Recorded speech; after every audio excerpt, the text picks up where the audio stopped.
Zamoz mashinasi kelgan. Mashina ko'p yurgandan keyin qizigandan keyin o'zimiz o'chib qoladi. O'shani endi trambular ichidagi taqasini olamiz hozir. Endi shuni almashtiramiz hozir. Endi bunga linoleum yotqizganlik uchun sidinali yechiladi.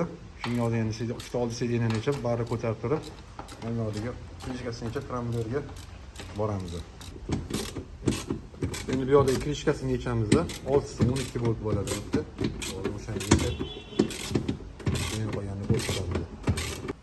Krishkani yechib oldik. Endi buni 7 galovkada ikkita chetini bo'shatib olamiz. Krishkasini yechamiz mana 7 galovkada.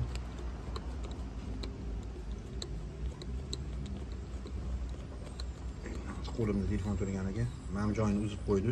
Ehtiyot shart. Ikkita bolti bo'ladi o'zi, shuni yechamiz endi. Endi begunoga akkuratni olib olamiz deb sal o'yin qiladi. Keyin qopqog'ini olsak, mana o'sha taqasi chiqadi mana. Taqasi. Mana yengisi hozir mana shu yengini qo'yamiz endi. Ish boshladi. Buni korpusini ham almashtiramiz iloji boricha. Korpusni bo'shatib olamiz endi. Hammani o'zini har qanday usuli bor. Bizga mashinasi ma'qulroq.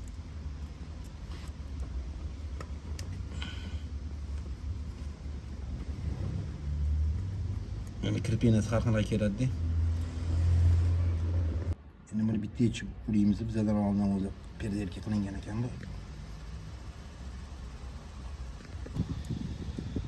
Endi perderka qilgan hisobiga bittalab yechib, bittalab qo'yamiz mana. Ikkinchisiga endi ikkinchisini qo'yamiz, ikkinchi boltini qo'yamiz endi.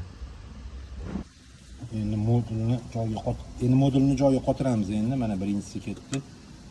Qotdi. Mana rezinkasini qo'yib qo'ydim bu yerga. Buni tekshirib olamiz endi boshqatdan. Oltisini tekshiramiz. Yo'llarida ishonch hosil qilgandan keyin ishga kiritib qo'ysak ham bo'ladi endi xudo xolisa. Muammo qilmaydi. Kirni ham tiqib qo'ydim. Endi qolgan joylarni yig'amiz.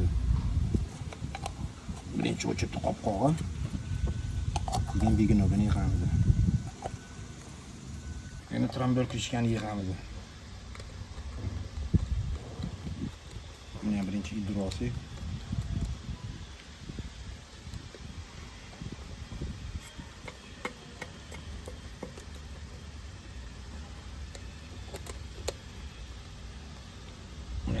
Xo'lisi yig'ib bo'ldi. Qanday o'zingiz zatib ko'ring-chi. Biznes ishladi. Qo'shing.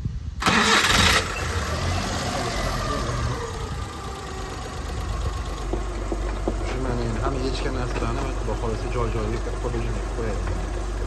Endi mana xudo xolisa endi sidinalarni ham yig'yapti. Hamma yechishadi. Hozir endi shunday yurib tekshirib kelsam, ko'p yurmagandan keyin ham ba'zi o'chib qolgan ekanda.